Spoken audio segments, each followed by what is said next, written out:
Welcome, Iga's Army of the Night, to the Bloodstained community broadcast. My co-host today is Operation Akumajo's very own Cecil Kane. Cecil, thank you for joining me today. My pleasure being with you. It's a holiday season, so happy holidays to you, sir. And to you as well. So, you have an extensive Facebook group that you created out of the love of Castlevania. Could you tell us about kind of the mission of Operation Akumajo? Well, Operation Akumajo originally started as sort of a protest to where Konami was taking the Castlevania series. The whole concept behind it is to celebrate, support, and defend the Akumajo Dracula legacy. It's really built around the concept of the original Japanese Castlevanias, as opposed to the Western Lords of Shadow type of game. Okay, so what did you think about the Lords of Shadow series? I actually had an experience with it where I started in a very good place, and I enjoyed playing the game. There were certain nitpicky things I could look at and say, well, I really didn't like this, I really didn't like that. Overall, I thought it was a good experience. But what really surprised me, because normally I'll go back and I'll replay a Castlevania game and I get the same satisfaction out of it, but when I did that with Lords of Shadow, I really felt like I had been there and done that. And it's kind of it's something that Tim and I have talked about, is that when you play some of these modern games, it's really a different kind of experience than what we grew up with. I think video games are evolving into a new form of entertainment, which is very scripted and very there's still interaction, but it's very scripted, and you're pulled in a certain direction to experience the game in a certain way. And that's very different from the games that I think you and I grew up with. Yeah. Now, you mentioned Tim, so can you tell us about Tim? Tim is my right-hand man. He really helps me a lot on the side with Operation Akumajo. And a lot of people don't know this, but with regard to the Bloodstained Kickstarter campaign, he was the guy that decoded the original flyer. There was some runic text on that flyer, and he was the guy that got that figured out and said, hey, there's a Kickstarter coming. I forget exactly what it said, something like, what a wonderful night to have a KS, and it was all coded in runic text. Wow, I can't believe he's the guy that did that. That's so cool. And he's on the forums, too. His username there is Canopus. Correct. Yeah, and I love his post. There's a lot of content to them, and they're very well informed. You see, one of the things that I had to really figure out with Operation Akumajo is I really wanted to get a lot of high-quality information. And in the beginning, I was doing a lot of research myself to get some facts straight. But he's my go-to guy now. When I need to have some information, I'll say, hey, can you research this issue for me, see if I can get some good information on that, maybe include it in an editorial and that sort of thing. Yeah, that's really good. Well, I really enjoy the posts from the Facebook group. How many people are in it? Right now, we have over 36,000. It all started, July 16th, 2011. It was the year of Castlevania's 25th anniversary, and I was trying to put something together sort of in the vein of Operation Rainfall. That was kind of the original inspiration. What's that? Oh, there were some games that were coming out, and Nintendo was not going to release them. So there was an idea that we could convince Nintendo to release these games. I think Last Story was one of them. Anyway, when Akumajo originally started, I was at the Castlevania dungeon. There was a lot of anger about not so much Lords of Shadow, but the fact that Konami was not doing anything for Castlevania's 25th anniversary. It was fresh out of the E3 that year. Okay. They had nothing going on. The only thing that you could maybe point to is the year before they had done Harmony of Despair for the Xbox. Yeah. And they had like the Origin stage, but beyond that, nothing. And for the folks that did not enjoy Lords of Shadow, or people like me who played it and enjoyed it, but weren't able to go back to it and enjoy it, and because a lot of it I think came about in hindsight where, okay, this is a different kind of story. Are they going to continue the Lords of Shadow story as like a 3D Castlevania series and then continue the Akumajo games as like a 2D Castlevania series for handhelds? There was a lot of unanswered questions at that time. And when Konami made it pretty clear at that point that they weren't going to be doing any more Akumajo games, I mean, the 25th anniversary, they do nothing. But, Frogger had its 30th anniversary that year, and they did a commemorative game for Frogger, but not for Castlevania. That's kind of telling about what their intentions are. Yeah, so the overall goal was to uphold the legacy of Castlevania then. Yeah, from my experience, going not just to the Castlevania dungeon, but a number of forums and even Facebook pages, there's a lot of disagreement over what Castlevania is. Because you have these different games in the series. You have the classic Vania style, you have the Metroidvania style, you have 3 distinct 3D styles now, and then you have sort of a hybrid with Mirror of Fate, and then you have a couple of oddballs like Castlevania Judgment and Harmony of Despair. It's really has a lot of different ideas going on, and different people gravitate towards some of those different ideas. And I am so happy that Igarashi is going to be focusing on the world first. That's such a great decision, because I actually did a survey about what do you enjoy most about Castlevania, and it was like music, gameplay, world, and the funny part is the world was the last thing people thought of. When you're playing these games, you take the world for granted, and it's such an important part of the experience, because no other game does what Castlevania does. There are some that try, some that come off very well, but the sense of mystery, the sense of gothic romance, and the music plays into it too. Oh yeah, the music is so important. There's a lot of rhythm to Castlevania music. Yeah. A lot of rhythm. And I think that's probably one of the bigger things that people were missing from the Lords of Shadow soundtrack. It doesn't have a whole lot of rhythm to it. It's very subtle, it's very atmospheric in many cases. I mean, you have some very beautiful boss battle tracks in that game, but the percussion is more or less downplayed compared to what we're used to with, say, like a Dance of Illusions track, for example. Yeah, I think you hit the nail on the head with that. I just look forward to a lot of rhythm in those games. Each Castlevania song has such a personality to it. I mean, you can really appreciate each one of those pieces on their own.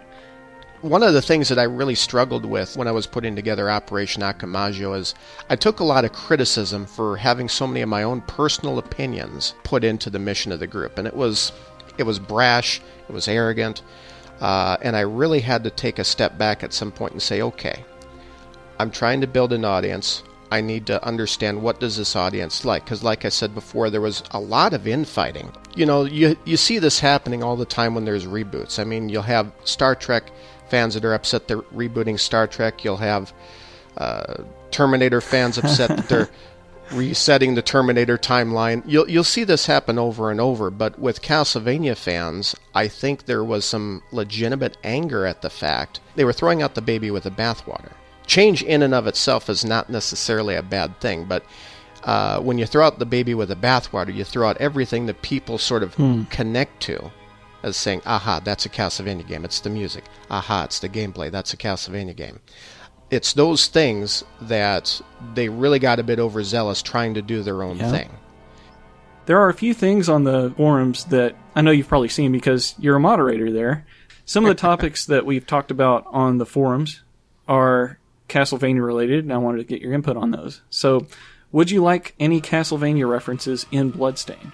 Well, I have a couple of references in mind myself for the content that I'll be contributing to the game. I'm one of the top backers. I got the cash of the occult. I'm going to be designing a non-boss monster, a weapon, and a secret room. Ooh, a secret room. Now, one thing that Ben mentioned that I didn't really understand was whoever gets to design a room could make it the Miriam's room, and he said that they'd kind of have to do it then. And I was under the impression that, man, I thought this was something that Ego wanted to do way back in Symphony of the Night. He wanted to give Alucard his own room. So I was hoping that he would have some kind of idea for Miriam to have her own room. But it sounds like maybe we have to use one of our backer benefits to make that happen if it's that important to us. I think Miriam's room is a terrific idea. It fits the context and the story of the game that's been revealed so far. I'm definitely going to consider that. When I originally announced on the Facebook page that I made the contribution for the $8,500, like blows people away. But I really wanted to do that because it inspires everyone too. You knew that the Kickstarter was coming, so you started saving then. Yes. Kenji Inafune, he had a successful Kickstarter. And it occurred to me, Igarashi was in a similar position that he can't make the game that he wants to make because Konami thinks it's not worthwhile. So I thought, well, why not have Mr. Igarashi just try to kickstart a Castlevania game? Why not go to his bosses and say, hey, I can prove to you that there's an audience for this game, and Kickstarter is a way to do that. But not only that, you get the money to offset the risk of making the game. So I put together an editorial talking internally with the fans of Operation Akumajo. Hey, this is an idea. This is a way that Igarashi could move forward with Castlevania. Specifically, when I first put together Operation Akumajo, one of the stated goals was to lobby for the 1999 Demon Castle War.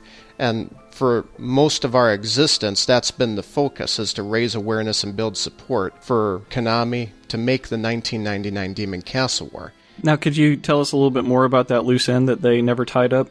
Yeah, if you play the game Area of Sorrow, you have a storyline there which is sort of like an epilogue for the Akumajo Castlevania series. The story is Soma Cruz, but the lead into that story is Dracula's destruction at the hands of Julius Belmont in the year 1999. This is a storyline that was never explored as a game. The game was not made. And most of Igarashi's games since Aria of Sorrow have touched on this plot point in some way or another. It was in Portrait of Ruin. It was in Order Ecclesia. It was in Castlevania Judgment. Right, this was something that said this huge event happened that basically ended Dracula permanently. You have all this buildup. The Castlevania series always felt like it was going somewhere. Yeah. Because if you look at it, it's kind of like historical fiction. You go all the way back to the Crusades, and then every 100 years, Dracula rises every time he's defeated. Well, eventually you run out of centuries. So it always had a feeling that it was going somewhere. So, before Tim had even found It's a Great Night to have a Kickstarter, you had decided to go ahead and rile up this thought of Castlevania should have a Kickstarter. Yes, I'd started rattling the cage shortly after Inafune's Kickstarter had completed. I wrote an editorial, which basically, again, it was talking to the fans. It wasn't addressed to Igarashi. But there was a lot of discussion going on about, is this a way that we could go? I mean, is this a way that Castlevania could go forward as a Kickstarter to get this Demon Castle War game made? Because here's the thing. I personally, and I think a lot of Castlevania fans would have been cool with the idea of rebooting Castlevania after the Akumajo storyline was properly wrapped up with this 1999 Demon Castle War. Because you make a game out of that climactic event, it's kind of hard to top. I think the storyline, the whole concept behind it, of Dracula's final destruction, that's a hard concept to top. So that's when you go, okay, we're going to hit the reset button and kind of reimagine what Castlevania should be. But that's not how they went about it. And I think in hindsight now, because it looks like the 1999 Demon Castle War is never going to get made. It was always Igarashi's baby. And if it does get made, it's going to be some silly mobile game where you have these paywalls and stuff like that. I always use images with my editorial because when you have images attached to the text, Facebook will elevate it, and that increases the exposure. See, that's one thing that I didn't really understand. Exposure in a Facebook group. You've got 36,000 people on the Facebook group. I would like to think that 36,000 people see everything that you post, but it doesn't work that way, does it? No, it doesn't. And the reason why is because every single one of those 36,000 people will have friends and other pages that they like. They may have, for example, 200 Facebook friends. They might have maybe another 100 pages that they like. That's a lot of content in their news feeds. And when you're browsing through your Facebook news feed, how far down do you go to see all those hundreds of Facebook friends, see what every single one of them are doing? So Facebook is going to elevate what you see in your news feed. Yeah, I mean, if you're on the Operation Akumajo Facebook page, if you're visiting the page, if you like, comment, and share that content that's generated by the page, you're going to be more likely to see future content at the top of your news feed. I see. So what's your average post? Like, how many people do you get viewing an average post? Do you get statistics for that kind of thing? Yes. Just on average, I'm going to say we have an audience right around 2,000 to 5,000 people for any given post. Some will be lower, some will be higher. But the way that I get real exposure is by putting some money behind it to boost the post. That's what Facebook calls it. What it is it's advertising. I can advertise internally so that people that have already liked the Facebook page are able to see it higher in the news feeds, or I can also use Facebook advertising to target people outside of Operation Akumajo, people that haven't liked the page. But Facebook has a lot of neat tools to tell me who likes Castlevania and where they are. So you get demographics along with this, right? I have some very valuable demographic information about the Castlevania fan base.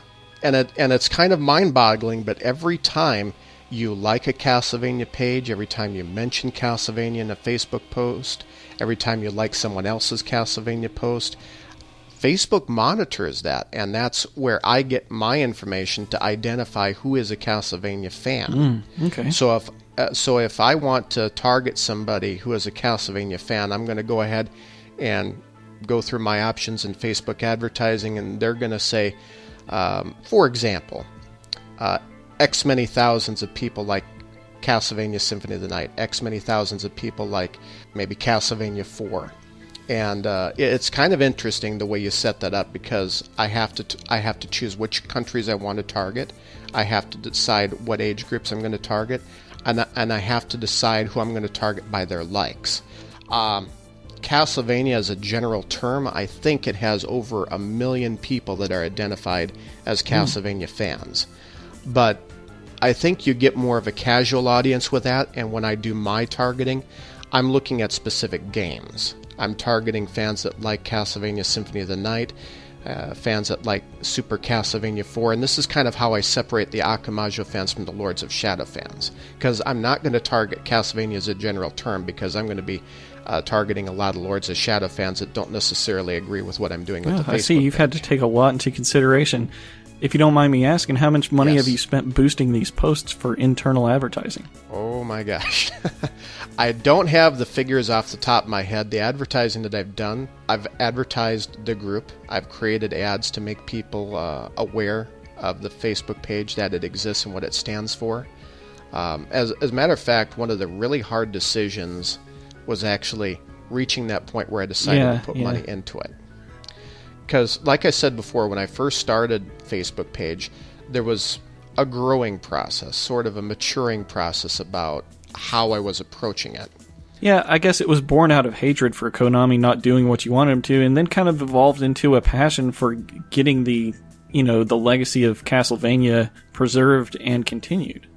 It was really born out of the backlash regarding the 25th anniversary, because the 25th anniversary, it wasn't just the fact that Konami wasn't doing anything for Castlevania's 25th anniversary. It was the message that the Akumajo timeline is done. We're not going to be acknowledging these great games on a silver anniversary. We're not going to be acknowledging these great games. They're done. We're going forward in this new direction with Lords of Shadow. And remember, at that time, there was still speculation happening that maybe they're just going to do these 3D Lords of Shadow games for home consoles, and we're still going to have the 2D Akumajo games on the 3DS, for example. But again, once they sent that message, we're not doing anything for the 25th anniversary, it was overwhelmingly clear that they were not going to do that. And that's where the anger comes in. That's where the anger comes from.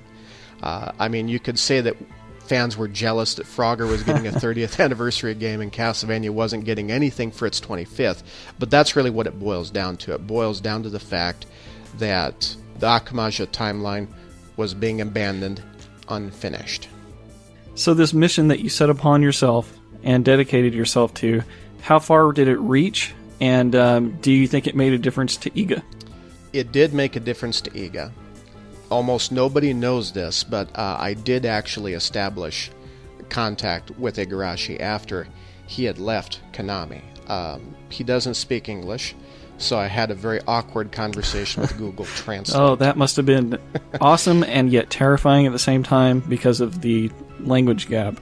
It was. In the early days of Operation Akumajo, I recruited a deviant artist to sort of help raise awareness and build support for the 1999 Demon Castle War. I've seen his work. He's done a really good Julius. I like that character. Yes. The Julius and the Dracula, those were the two that he finished. I have so much concept art that he did that I haven't made public. I might do that on the 5th anniversary coming up July this next year. I can't overstate how valuable he was sort of establishing the look of Operation Akumajo. What was his deviant name? Gaozin. Okay. Now, Gaozin is Japanese. And when I was having that conversation with Igarashi, he was actually assisting me with translating some of his messages that I was going through it on the fly with Google Translate in the moment, but I went back to him after the fact and say, hey, I don't think Google translated some of these messages very well. Can you please tell me what he said? So is this through email? It was over Facebook. His personal Facebook page? Yes. And something I was going to get at earlier when I was talking about this idea, I created this editorial that he should do a Kickstarter for the Demon Castle War. Mm-hmm. And again, this is way back right after Inafune's success with Mighty No. 9. I tagged him on an image attached to that editorial. Now, I did not know this at the time, but he had relaxed privacy settings on his Facebook page. Igarashi's fantastic with his fans. He has accepted hundreds of friend requests from his fans, and I was one of them. Awesome. I'm a little jealous. Well, because he accepted my friend request, I was able to tag him in this editorial. And what happened then, because of his relaxed privacy settings, his Facebook friends were able to see this editorial that I had written for Operation Akumajo, which was suggesting that he do a Kickstarter to finish the Castlevania series with the 99 Demon Castle War. Well, one of the people who liked that post, can you guess who? Ben Judd? I don't recall if it was Ben Judd. And it wasn't widely circulated because I wasn't doing any advertising at that time. I wasn't quite at that point where I was ready to put my money where my mouth is. But I did get a like from Michiru Yamane. Yeah. I'm friends with her on Facebook, too. She's awesome. Yes, she is. And she does interact with her fans when you send her messages as well. One of the things that I really wanted to do after I had written that editorial, I really wanted to try to find a way to measure the support for a Kickstarter. So I had this idea about creating a simulation. I love polls because I kind of like reading people to see what they really think. Mm-hmm. When I was on the Castlevania dungeon, I was making all these polls, and very interestingly, about the time of Castlevania's 25th anniversary, there was a poll that they did, because Facebook had a function at that time where you can create a poll. And they asked, which do you prefer, Castlevania 2D, Castlevania 3D? Care to guess how that came down? Pretty overwhelmingly 2D. 86%. Yeah, that doesn't surprise me at all. 86%. I've often criticized the 3D games for their progressive mindset. I talk about how games are evolving into a more cinematic experience as opposed to a pure video game experience. Mm-hmm. I think that Bloodstained is probably going to be more like the... I want them to be able to use some of that 3D that they're putting so much effort into. Pan the camera around a little bit. If we're not in gameplay, then why not use the 3D that we have to make some good cutscenes and cinematics that way? And then when it's time to play again, put it back in a side view and let me have control. I mentioned earlier that when I put together Operation Akumajo, I had to go through this process of divorcing myself and my own personal opinions from the group. And I had to look at a broader idea of what defines a Castlevania game to most Castlevania fans. So I came to a consensus through careful study. I go to forums, I read through posts, and the consistent themes that always came up. And the biggest one, 2D action platforming gameplay. It's not negotiable. It is something so important to Castlevania that 86% of Castlevania fans agree with it. Well, we got that check mark on the list. Yes. And that is the single biggest uniting factor in the Castlevania fan base. Number one. Number two, gothic romance. You're going to see elements of horror. You're going to see mystery. And you're also going to see a certain idealism, a romanticism, a beauty to it. Yeah, a Baroque style to it, both visually and musically. Exactly. And then check. Fan service. Another check mark on that list. So far, we're good. Yes, exactly. Fan service, what do you mean?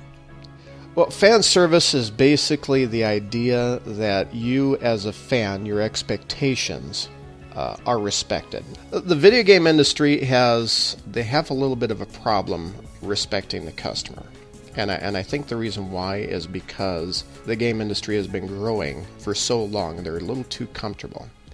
The video game industry, the guys that are in charge don't always want to listen. Is there anything else aside from the 2D platforming, romantic gothic setting, and fan service that make a Castlevania game truly a spiritual successor? Is there any others? Quality. And there's going to be differences of opinion as far as what quality is. And there's different types of quality too. But let me just say, I've taken a lot of flack for putting out the opinion that the handheld game system were not the best choice for a lot of the games that Igarashi has done. Well, we all enjoyed playing them on the DS systems, but they deserve to be on the big screen just like Symphony of the Night did, and we didn't. We were denied that. Exactly. That's, Konami will point to the 2D Castlevanias and say, well, it's not getting the sales, it's not getting the sales. Well, Castlevania has big ideas. It is a game series which, like I said, really has its heart and soul in art. And if you want to make high-quality art, you need a high-quality medium for that. I look at the Game Boy and DS games, and they're so much fun to play, but I feel like... Let me put it another way.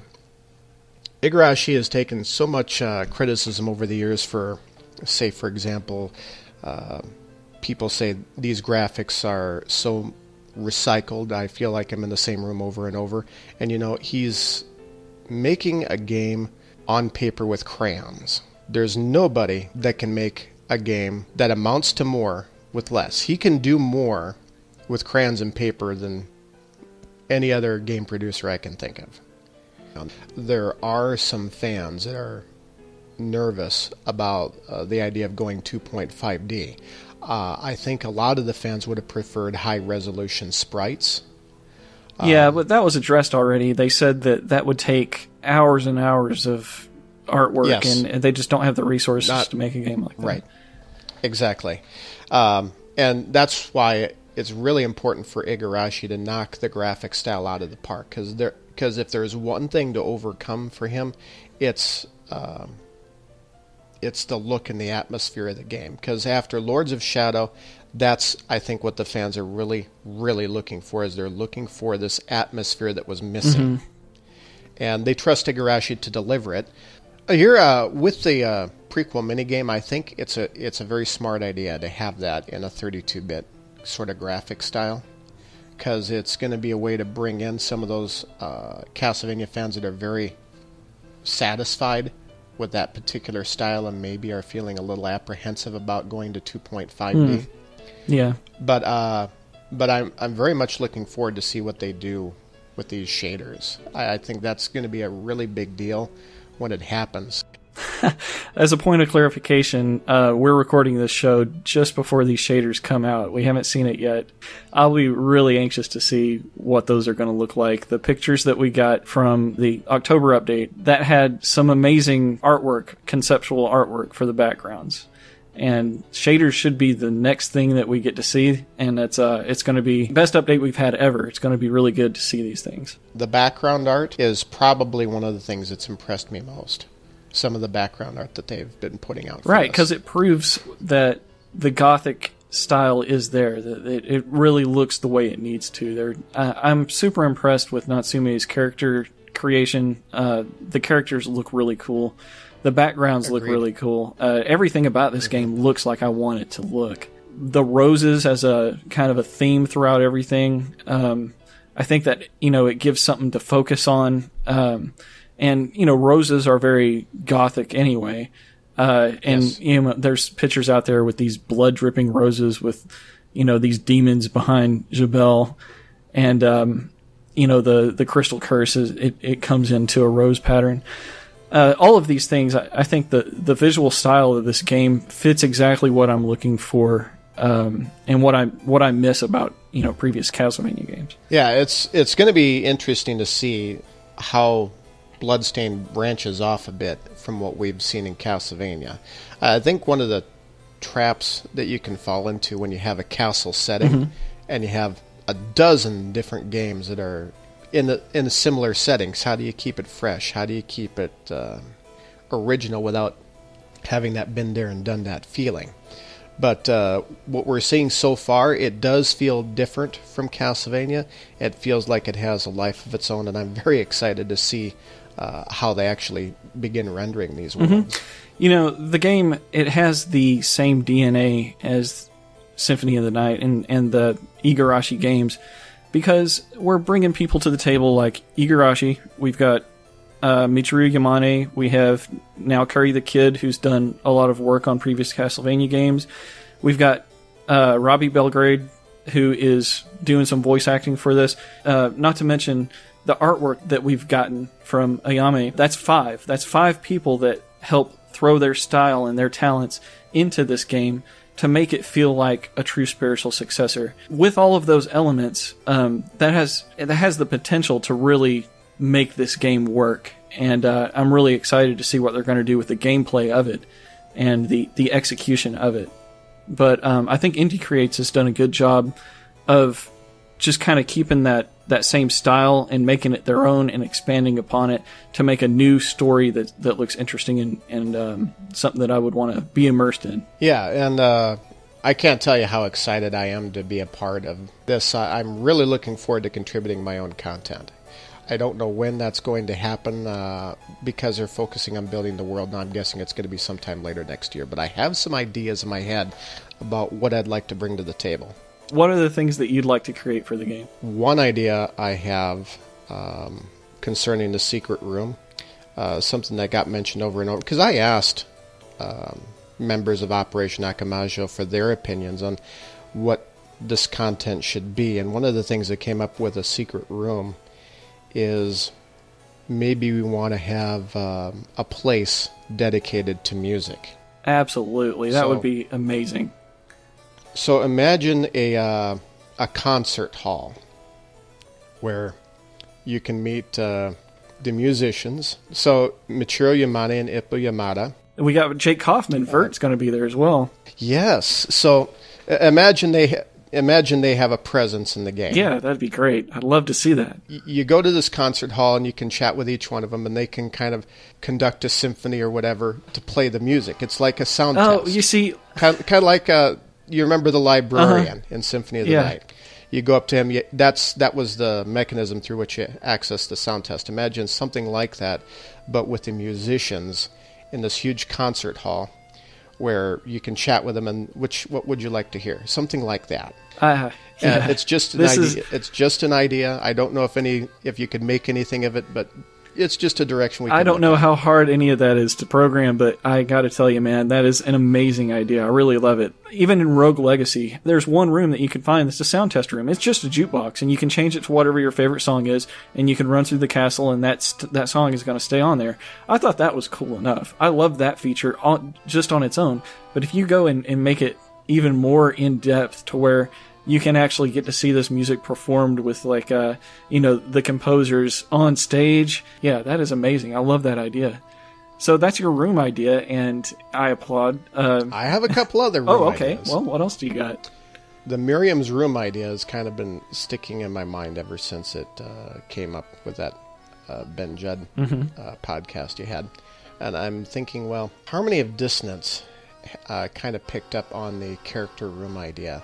And I don't know if that's something that I could suggest, because if you do it the same way, you'd be picking up different items that you use to decorate the room. And that's, again, kind of what they wanted to do for Alucard in Symphony of the Night, is have his own personalized room. But I think of the ideas that I bring to the table, there's going to have to be some discussion. Can we or can't we do this? So take all these ideas with a grain of salt. I don't know if any of these are going to happen. I'd love to see a concert hall. I don't know if it's going to be something they can really put into it.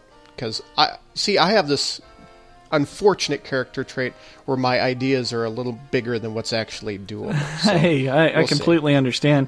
Now, you mentioned that I was talking about that on my show with Ben. Did we go into kind of the things that we bullet pointed on Miriam's room? Because I'd like to go over some of that stuff if we didn't. Yeah, go ahead. All right. They were talking about maybe Miriam's room being a quickly accessible save point that you could reach. So it's something that you can always get to. Yeah, I think if Miriam does have her own room, the save point is pretty much going to be a requirement. Yeah, and then... Because here's what I think of, like your Final Fantasy games, you stay at the end. You can save your game. That's sort of the concept that I would have, is if Miriam does have her own room, it's a haven. It's a safe place. It'd be an ideal place to save the game. Paintings or stained glass windows showing areas of the castle discovered before, which can be used as magical windows for fast traveling to the window in that area and vice versa. War points. Yeah, like a portal room. Sleeping could affect day and night cycle. That would be interesting. I'm a huge fan of day and night cycles, and as a matter of fact, one of my ideas, we'll get to it, is tied into the day or night cycle. Okay. Ghostly piano for changing the area's music or sound test for soundtrack enjoyment. I'm still leaning toward the concert. Yeah, I like it as a concert hold, but if you were to choose this one, maybe you can incorporate that idea there as well. It depends on how much they can program in it, so that's a good option. Demon enemies that can be turned to take care of the rooms, or different familiars that can take these roles, such as a familiar pen or stable, a store, a monster data and lore access, and a maid or a butler in the room. A maid or a butler in the room. That would be fantastic. Maybe they could bring you dinner or something. yeah. The idea that these demons that she meets in the castles could maybe become good. And we've had discussions about demons that aren't labeled as evil. Yeah, it would be cool to see something like that incorporated, some kind of interaction there with some NPCs. Okay, so start the room out simple, and it can be upgraded in function and visuals with several options for each spot that can be improved. Upgrades might include different styles of furniture, different sculptures and paintings, or even something practical like shortcuts on different parts of the castle. I like the idea of decorating the room. A lot of fans I talked to didn't really seem to like Justy's room so much. I thought it was a neat idea. It might have been a little neater if you could decide how the room gets arranged. Yeah. Furniture, like a throne she could sit in. Although she has her own magical chair she can summon at any time. That would be really useful to have in her life, huh? Yeah, I can't tell you how many times I'm standing outside waiting for my son's bus. I wish I could just set him on a magical chair to protect me from all the cold ice and snow. Regenerate some mana. Exactly. Yeah. Okay, and maybe it's kind of a static room, but you find keys to unlock the connected rooms. Connected rooms may include crafting and forging, armory to display weapons and trophies, a pen for familiars, kitchen to make food, a bathroom. I don't know why someone would want a bathroom, but hey, a tea room, an alchemy room for Johannes. These are some of the different rooms that you could potentially unlock from Miriam's main room. Kind of like her own wing of the castle. Yeah, it's probably a little too ambitious for what they'll allow. I'm kind of worried that the concert hall idea might be a little too grand. Yeah, but it's so awesome. Okay, one last note on Miriam's room. Instead of making upgrades to her room, have two different versions that appear differently at different points in the castle. One that looks like a rundown room and one that looks grand. The grand room reflects Jabel's original intent, while the rundown versions are deteriorated remains of his original intent. And the grand version would allow saving, while the rundown one gives customized treasure based on playstyle, or the versions of the room Miriam finds could be linked to her in-game decisions, so it would maybe change along with the things that she decides to do in the game. I love the idea of evolving environments. Yeah. I think one of the things that's overlooked with a game where you're revisiting areas is maybe you could have situations where those areas change, where you don't feel like you're retreading the same territory. Because I know some gamers kind of scoff at the idea, well, I've been through this area before, show me something different.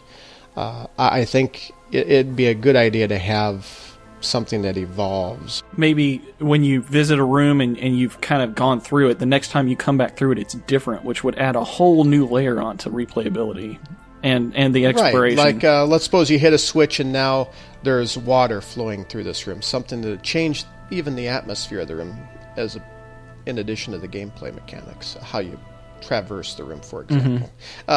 One thing that I liked, there was a room like that in Mirror of Fate. I forget what it was called. It was like a cell that was that you flood with water. You need to flood the room with water in order to progress forward. I thought that was a fantastic idea. So, speaking of water, what is your opinion about swimming levels? I like the idea of having a swimming mechanic in the game. One of the things that I liked about Mirror of Fate was the ability to swim underwater to dive. I know there is some concerns other fans have said, well, that slows down the pacing, but I like the idea of water being an obstacle to overcome, rather than just that's there for beauty's sake. Yeah, I think that it adds extra little bit of exploration, and I don't know, if I was in a castle, a demon castle, I don't know how much swimming in another thing that makes me feel like I'm constantly surrounded by death from drowning or the unknown of what lurks beneath my feet. I'm not sure that I would want to do that if I had to traverse a castle. Well, sometimes demon castles are not fair. Yeah, very true. So what other game mechanics do you like from previous Iga games? I'm a big fan of double jump. I'm a bigger fan of triple jump, and Harmony of Dissonance actually had an item you could get that gave you infinite jump boots. That was fun. But I love gravity jumping. I love transforming into a bat and doing the wing smash. And I love transforming into poison mist, which my kids lovingly call the fart cloud, and killing everything that gets in my way. Okay, so if you could have one Igavania power in real life, what would it be?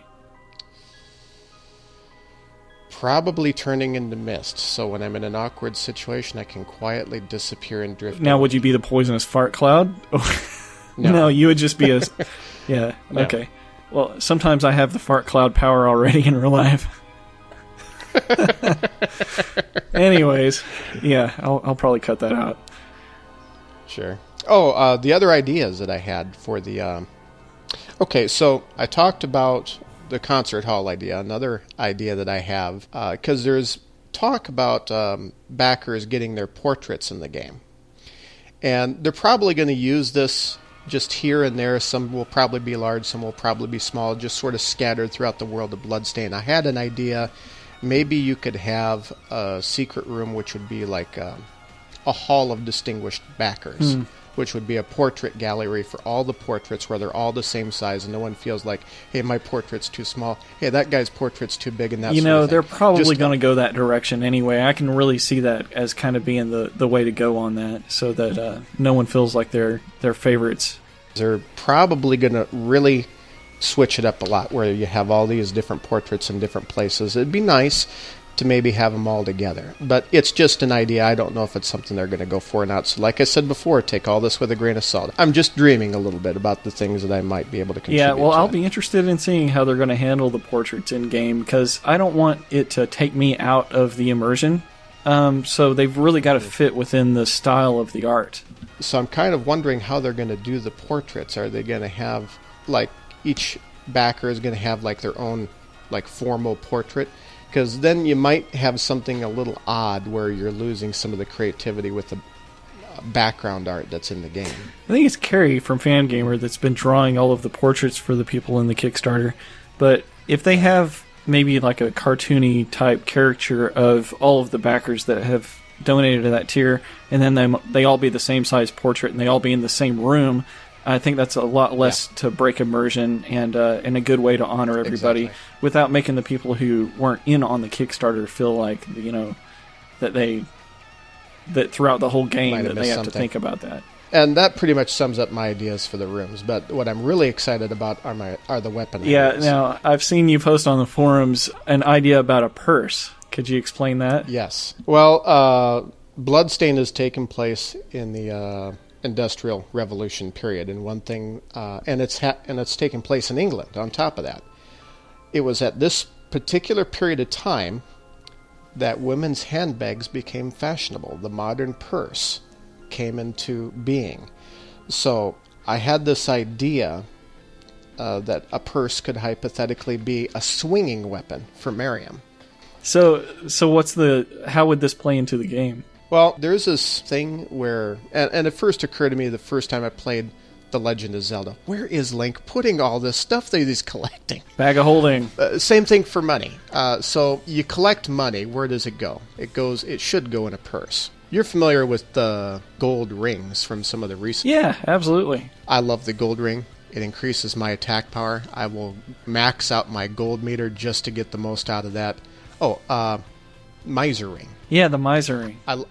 Yeah, you use the gold ring to get the gold, then you use the miser ring to increase your attack power, and it's based on the gold that you accumulate. So this idea with the purse is kind of born out of the miser ring concept, where the more gold you collect, the fuller your purse is, the more damaging it is when you swing it. That's pretty crazy. So I have this idea where you start off with a purse, or you otherwise get it very early in the game, because you need somewhere to put the money anyway, so why not have a purse? But when you swing the purse, if it has one piece of gold in it, it's not going to do a whole lot.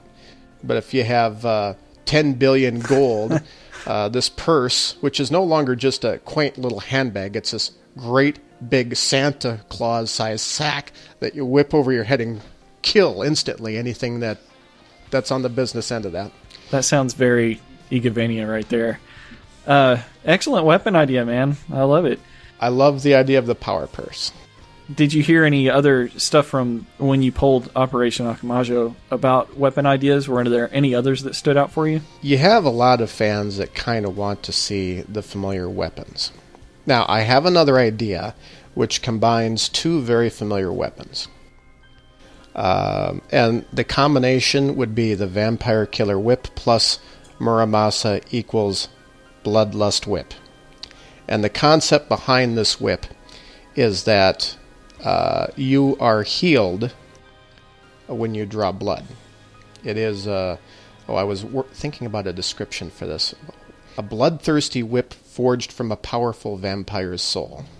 So, the Bloodlust Whip is a whip that bears a curse. Let's say you equip this whip and you have a status ailment. Let's call it vampire status. So, as long as you have this whip equipped, you draw blood from a fleshy monster, the blood heals you, similar to Alucard's Dark Metamorphosis status. So I would have it be time sensitive, tied into a day-night cycle. So it is an extremely powerful weapon at night, not so extremely powerful during the day. As a matter of fact, if you do have a situation where, say, you have the sun out during the sunlight hours, if Miriam has this weapon equipped and she's exposed to sunlight, instant death. Wow. Yeah, that's a really cool idea, man. I think that really fits the game, too. Also, it sounds like these weapons require more than just a skin change. It's not just the way that a weapon looks. It's the entire functionality and everything of it. So I really like these ideas. Plus, it brings back a tribute to previous Igavania weapons. Yes, and it fits the atmosphere. So I don't know if this is something that they're going to allow, because I know the crystal theme. I know that there's a corrupting element to it. Maybe they might say, well, an idea like vampire status is kind of inappropriate because we want to focus more on the crystal theme and the corrupting nature of the crystals. I could see them coming back and saying that. And if it goes in that direction, maybe I could tweak the idea to something that works a little better to meet their vision of the game halfway. Okay, so we talked about rooms and weapons. What else do you get? Well, this is where it gets a little bit more interesting. You get to design a non-boss monster. I had somebody contact me privately with an idea that I couldn't exactly run with it, but it inspired a similar idea. I could see Igarashi and company flat out saying no to this, just because it may be a little risque. Imagine a zombie in a business suit carrying a giant castle structure, which is a strangely familiar castle. And this is a very angry zombie that tries to throw this giant castle sculpture at you. They held it up over their head and they just chuck it. Think of the skeleton ape in his barrel. Instead of a barrel, it's a giant castle sculpture. So what we have is some rotting corpse in a business suit that is holding a stone castle that looks familiar, and he chunks it at Miriam? Yes. The creature's name will be Undead Executive or Undead Publisher. Yeah, okay. I can see where you're going with this. Are there any other monster ideas that you wanted to toy around with? Actually, I have one, and this is probably going to be probably the silliest idea, but it occurred to me that this game is going to have a lot of Easter eggs. Yeah, I would hope so, yeah. Some harder to find than others, I'm sure. Well, Easter eggs need an Easter bunny. Oh, God. So, it's an idea that I've been toying with. Imagine, because you do have some precedent for this. Think of the Chrono Mage, the white rabbit from Alice in Wonderland is kind of what that's based on. And I was thinking of this creature, which is kind of innocent. Maybe Miriam goes up to this cute little bunny and takes a swing at it. And then suddenly the bunny turns around and it's this giant demonic rabbit and pounces you and it just instantly kills. This sounds very Monty Python. So this is a creature. This is a creature that would be very hard to find, very hard to catch, and very hard to kill. But the reward for defeating this creature would be you get an Easter egg. And the Easter egg might be... it might be an ingredient to make an extremely valuable or an extremely familiar weapon or piece of equipment, or it might literally be what we would think of as an Easter egg item. And again, it's all tied into the concept of how far do you want to go with an Easter egg concept. But it was something that I thought was kind of cute, kind of fun, and it sounds like something Igarashi might actually consider. But if you have an Easter Bunny type of character that ties into other ideas, well, maybe they're going to have certain calendar events, like maybe on Christmas they might have a Christmas theme for the game. Well, if they have an Easter theme, this is it. It's the Easter Bunny. I never would have thought of the Easter Bunny. So, speaking of Christmas-themed stuff, if they did have calendar events, what would you like to see in game that would be Christmassy? I think if they're going to do something with the theme, I would personally like to see a creature, a monster, that sort of suits the theme. Because there's always a lot of interest in finding the rare creatures in Castlevania, people that want to complete their bestiary and get the precious items that these creatures drop. I remember the Sasquatch. Yeah, I love the Sasquatch. The Sasquatch in Dawn of Sorrow. That was one that you kind of had to So would we have Satan Claus or some kind of undead reindeer? What would be our, like, snowman from hell? I don't know. I don't know. The only one that I thought of is the Easter Bunny, and the only reason why I thought of the Easter Bunny is because of Easter eggs. This Quite is a game literal. which is very much... That's very literal. But again, I'd much rather see the undead executive. I don't know if Igarashi will go for it, but I think he would be intrigued by the Easter Bunny. I don't know. Well, there is some great fan artwork out there for some of the monsters. I think that was really cool during the Kickstarter. Everybody was just so generous with their time and talents, making these awesome monster designs. So there's plenty of inspiration out there should you need any. I wouldn't know what I would make for a monster. I'm not sure what I'd make for a room either. I would like to see, just because I'm such a big Vampire Hunter D fan, I'd like to see D's hat in there somewhere. Or I think that all of the stuff that the Kickstarter contributors that are at the tiers where you can design things, they have to be original ideas. They can't really harken on any other intellectual properties, of course. But I would like to see a Vampire Hunter D-like hat.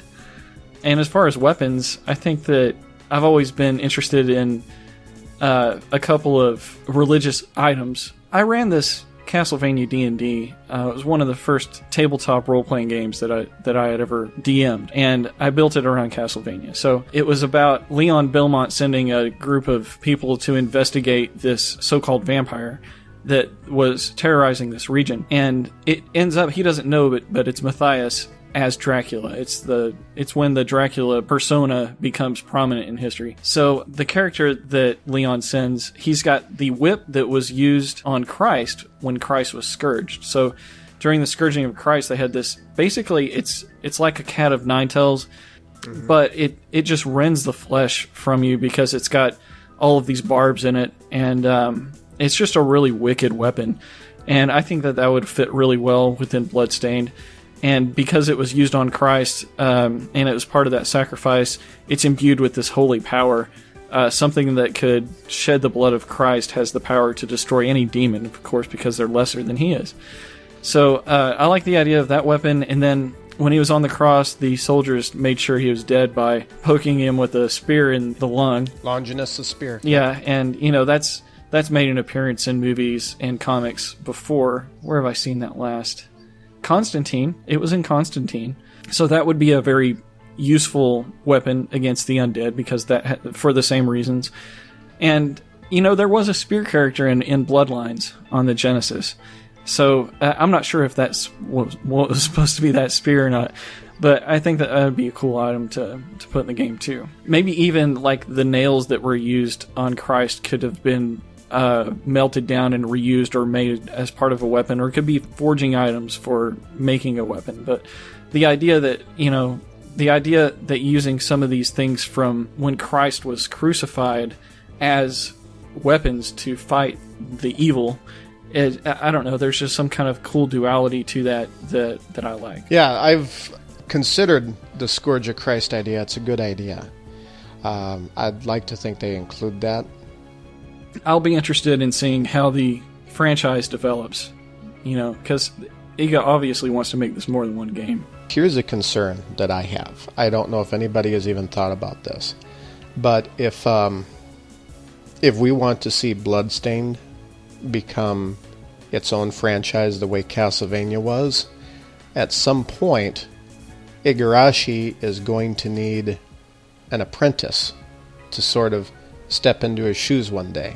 When you read a book series that it's just like your favorite book series, but then they drag it out way too long, and they're still writing novel after novel of these huge novels of a story that has already been told, like how far should you take something? And it's interesting you say that, because some people felt the same way about Castlevania, the Akumajo Castlevanias, that it got dragged on too long, there were too many plots and subplots, and it just needed to have a proper closure with the Demon Castle War. I understand that line of thought. But with Bloodstained, we are entering into a brand new world, and I'd be curious to know just how far does Igarashi want to take that world. Is it going to be a situation where he makes maybe one or two games and that's pretty much it? Or is he looking to really make a franchise out of it the way Castlevania was a franchise? Because if that's what he wants to do, he might need to think long term about having an apprentice who eventually takes over. Just logistically, history seems to repeat itself, and the way Castlevania became what it is they've got Konami, and they may have had different people in different places, but it was always the same company, and if it's the same company, it's kind of the same game. So let's assume that Iga is either going to create his own company from scratch, but he's partnered with Inti Creates. So if Inti Creates takes the reign of Bloodstained and really makes it their own game after game, then whatever Inti Creates does with it in the future is what it's going to become. It's Iga's IP, of course, and he's the master of all of the future of this game. But yeah, an apprenticeship would be kind of neat, but I think it's going to come out of practicality, and whoever's making this game happen behind the scenes, that's who it's going to need to be. Mm-hmm. I agree with that. As far as Operation Akumajo goes, could you tell us more about your mission statement, and if you're ready to put the nail in the coffin on the Demon War game and Castlevania altogether, or really where are we sitting now? Because things have changed a lot since the 25th anniversary of Castlevania. It's funny you mention that. When I originally wrote, I'm actually on the 4th version of the mission statement right now. And if there's one thing that's changed over the last 4.5 years I've been doing this, it's the mission statement. It started off very brief, very brash, very unprofessional, shall I say. And over the course of the last few years, I've cleaned it up and refined it. And like I said, the biggest process, that first year especially, the biggest process was finding the voice of the fans, because I wanted to create Operation Akumajo to be a great big megaphone for the fans that felt like they weren't getting heard or respected by Konami as far as it pertains to Castlevania. So again, the focus came to 2D action platform gameplay, gothic romance, high quality, and fan service. Again, those are the 4 things that most Castlevania fans can agree upon. And so I've really put that into the mission statement, and it reads exactly like this. Here's version 4. This Facebook page is dedicated to Akumajo Dracula, the original Japanese Castlevania series. We are the hardest of hardcore fans, outspoken champions of gothic romance, 2D gameplay, superior quality, and fan service. Our mission is to celebrate, support, and defend the Akumajo Dracula legacy. That's it in a nutshell. And I can't tell you how hard it was over the course of 4 mission statements to get it that concise. But as far as the future of the Demon Castle War, it's dead. It kills me to say it, but it's dead. It was always Igarashi's baby. It's not to say that Igarashi... Somebody else probably could have done it, but with the direction Konami is going, it's probably better that they don't make it. I'd rather see the Demon Castle War forgotten than made the wrong way. Because, like I said, it was always supposed to be the climax of the Akumajo Dracula series, and it's the sort of thing that you don't want to screw it up. So it's bittersweet that we have to feel the sadness of loss of potential for that game, but yet we have something that grows from that, which is Bloodstained, which is something to be very happy about. Yes, and right when the Kickstarter launched, I wrote an editorial basically saying, look, this isn't what we wanted exactly, but it is what we needed. This is what we needed. It wasn't what we wanted. Is sort of the gist of it. Because right after the Kickstarter campaign started and I threw all my support behind it, I had some fans sort of contact me privately, well, what about the Demon Castle War? And I said, well, that's really going to depend on what's going on. And at the time, Konami was going through their PR problems. Nobody really knew if Konami was going to continue making video games. And in the months since, it's become very obvious they're not going to be making console games. So I have an important question for you regarding the mission statement. Are we mission complete at this point? With Bloodstained being at the forefront of everything that you were looking for, does that mean that we have accomplished what we were set out to do? Not 100%. Konami, as remote as the possibility is, Konami could still do something with Castlevania. It might not be soon, it might not be ever. They could, at some point, maybe license Castlevania. Who knows? Maybe if Igarashi does a really, really fantastic job and makes tons of money selling Bloodstained, maybe he'll get another crack at Castlevania through a licensing deal. I don't know. But you have the combined voice to tell them, whether they listen or not. Yeah, they have heard us. There was a search option that used to be on Facebook that allowed me to cross-reference searches. For example, I could see people that like Operation Akumajo that are male. I could get a list of all of them, even get more specific. People who like Operation Akumajo that work at Konami.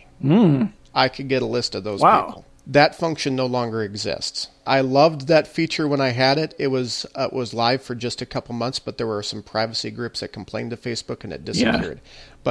But I loved that feature because I knew that my page was being watched by Konami because they had people watching the page. Unfortunately, I can no longer verify that. So, mission kind of complete, but we're still forging on. Is that it? It's kind of complete. It is a major victory. It's not anything that I'm not actively pursuing. I'm not lobbying for the Demon Castle War, and the main reason why is because you can't trust Konami to do it right at this point. Okay. If they're throwing out Kojima Productions, if they're throwing out their best and their brightest, I don't want to see Castlevania made on the cheap. I mean, I love the Game Boy Advance and DS games, but I know that they could have been so much more if they were developed for home console, and I shudder to think about how badly they could screw up the quality of a Demon Castle War game developing for mobile, and, without any of the talent that we've seen going into Castlevania. I mean, if you don't have your best and brightest people to make what I look at as art, I don't want to see it cheapened, I guess, is the bottom line of what I'm trying to say. All right. And I know a lot of fans will feel the same way. It's better to forget it than to see it done wrong, I guess is what I'm trying to say. It does. It makes perfect sense. So the Facebook group is, and always will be, a Castlevania Facebook group.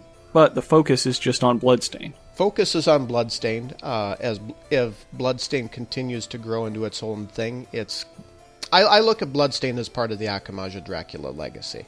As far as I'm concerned, there is no difference between Bloodstained and Castlevania. It's the same legacy.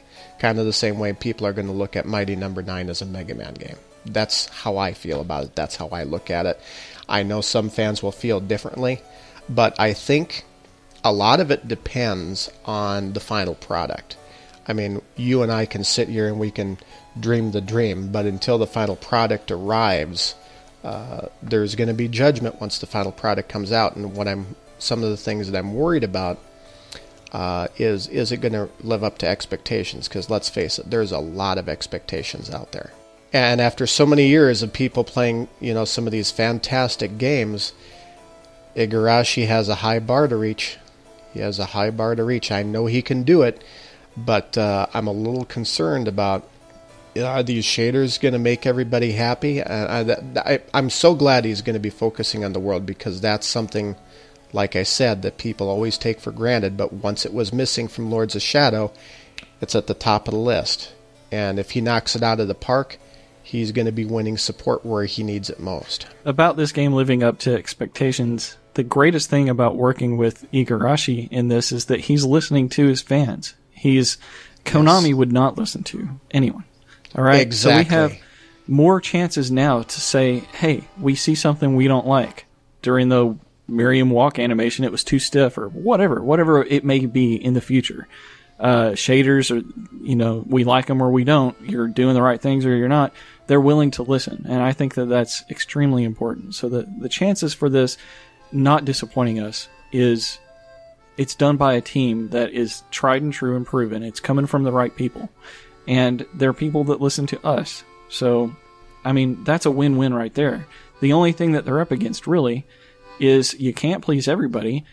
Well, here's the thing. If you think about it, it's really a miracle this game is getting made, because there were a few things that came together at just the right time and just the right order. First, you have Inafune's success to be an inspiration. Without Inafune's success, I don't think Bloodstained would be happening. That's the first thing. Second thing is you have the fans coming together with a united message. The message is, we want the Akumajo Dracula legacy to continue. And for my part, that is what I was focusing on. I wanted to make certain that message was out there. It was a message that was directed at Konami, but Igarashi heard it, and that's important. Because in addition to what I was doing on Facebook, I know that people connected with my group were contacting him privately on his Facebook page, leaving encouraging messages for him, and I know he took that to heart. When I had when he left Konami, I created an open letter to sort of give voice, a more collective voice, to this desire for the Akumajo legacy to continue, and he acknowledged what was going on. He appreciated it. And aside from that, he didn't really give me any details that he was planning to do Bloodstained. In my gut, I knew that something was going to happen. I didn't know when. But when that PAX flyer came out with that pentagram and the runic text, Tim decoded it, and then I knew it was going to be a Kickstarter. And then it was just so quiet for such a long time, but I had set aside some of my money because I had a feeling it was going to come, and when it came, it would be big. And I was right there the first day to put $5,000 down, and then toward the end of the campaign, I bumped that up to $8,500. And, I put money where my mouth is because I believe in this. And I wanted to make certain that I was telling all the Castlevania fans out there, I believe in this so much, I'm putting this money up there. Maybe you could put something up there too. And the response was phenomenal. I'm just so happy it went in the direction that it did. But there were a lot of factors that came together at just the right time. Because, like I said, without Inafune's inspiration, I don't think Igarashi would have done this. If it wasn't for the fans coming together to encourage him, I don't think Igarashi would have done this. And if it wasn't for Ben Jredd being in his position and helping Igarashi make the right connections, I don't think this would have happened. It's a lot of things that happened. It was the perfect storm. It was the perfect storm, yes. And it's wonderful that it turned out the way it did, and I was very happy to be a part of it. Well, Mr. Cecil Kane, I have no idea how much impact your efforts have made on Iga, giving him the confidence to go ahead and move forward with this game. But on behalf of all of the Operation Akumajo members, thank you. Who knows what kind of impact that push had to him. I'm sure that he's also very thankful for that. It's this reason that I'm just proud to put my name in the credits clans under Operation Akumajo. I think that you guys have done so much to, be on the forefront of this. I think that all of the fans that got behind Iga before the Kickstarter was even announced and were pushing him to say, yes, we want more, and to give him that, that's just, it's amazing. So yeah, I like Alpha Omega Sin too. If I wasn't aware of all of the efforts that went into what you've done to help make this happen, then I would probably be under a YouTuber like that. I love Alpha Omega Sin. Here's the beauty of Alpha Omega Sin. And this is something, because I was familiar with Alpha Omega Sin when I started Operation Akumajo. Yeah. He says what the customer is really thinking. And he does it in a brash way. Very brash. But he makes his point. He certainly does make his point. That's the wonderful thing about what he does. And I really appreciate his YouTube. And, if it was a different world, I probably would have gone under Alpha Omega Sin as well. I'm not downplaying any of the other great YouTubers that got involved. I think that was brilliant marketing to ask these YouTubers to check this out. But Alpha was on top of this. They didn't even approach him. Fangamer did not approach Alpha about pushing this game. He did it on his own, and they came to him afterwards and were like, thank you, we want to put you in part of this YouTube clan thing. He doesn't like the words clan, but he was on the forefront of that, and they came to him after the fact. It really speaks to how much of a fan he really is of Castlevania, and how much he's really pushing for this game too. A lot of the success of this, and you and I have talked about this before, is going to be the word of mouth. Because there's a little bit of a generational disconnect. Actually, there's two generational disconnects with Castlevania. One is that there's a lot of younger gamers that are not familiar with it. And this is a generation which is kind of reared on the more modern type of game and doesn't really have a whole lot of experience with the old school. I think when the game does come out, it's going to be incumbent upon us, the hardcore fans, to sort of help spread the word of the game, to show some of the younger gamers what these games are all about, and also to maybe reach out and re-engage some of the older generation that's a little disconnected from gaming. There is an older generation which is bogged down in careers and family life that really don't have a whole lot of time to play video games, and the video games they do play, they're very selective about. Or they don't have a Facebook account, and they're not on the internet. Yes, and that's something that I believe you talked to Ben Jredd about, people that haven't heard about Bloodstained. Well, you had to hear about Bloodstained. It was everywhere. It was all over the internet. Not everybody is on the internet all the time, and even with my 36,000 people that I have on my Facebook page, it's not easy to reach them all the time. The call to arms isn't now, but there will eventually be a call to arms that if you put money into this game, you believe in this game, you're going to want to be out there, telling your friends and family, especially those that maybe have played Castlevania and enjoyed Castlevania in the past, that at some point may be disconnected. I mean, Symphony of the Night sold over 1 million copies, but if you look at the DS games, for example, the DS games, none of them sold 500,000. And I think part of the disconnect here is that there was this focus on bringing the 2D games to a handheld instead of a home console, and I think there was a little bit of a disconnect with the audience. I believe if you had, say, Dawn of Sorrow done on the PlayStation 3, for example, it would have sold more, it would have gotten more exposure, it would have connected with its audience. And I think that's part of the challenge that Castlevania has had as far as sales go, is connecting with its audience properly. Because I think it's great that Castlevania was on the portables, but the fact that there were no 2D games on home consoles for so long, I think that hurt the brand overall. It's just my opinion and perspective. I'm by no means an No, expert. I agree completely. That's my view on things. So, before we wrap up, is there anything that you'd like to shout out? Any people or Kickstarters or artists or anything you'd like? Well, I'd like to say thank you very much to my right-hand man, Tim Scalzo. You're very, very helpful for me doing what I do with Operation Akumajo. And quite frankly, the entire Bloodstained team. I mean, making video games isn't easy. If it was, I would do it. But I can't make video games, so I just put together a Facebook page to sort of bring people together and help, hopefully, make dreams happen. Thank you so much for your time, man. I could talk to you for hours and hours. Thanks for helping moderate the forums. I appreciate your time, and I hope that you have some very merry holidays. Yeah, you too, Mike. You have a good holiday. Well, fellow Bloodstained fans, that about wraps up another show. Remember how Cecil Kane said that even if you follow the Facebook group that the post could go unseen? Well, go to the Operation Akumajo Facebook page, and Facebook has a feature called See This First. It shows you have liked the page with a little thumbs up. Well, hit that liked and select See First. That will ensure that its post will make it to the top of your feed without Cecil Kane having to spend money on internal advertising.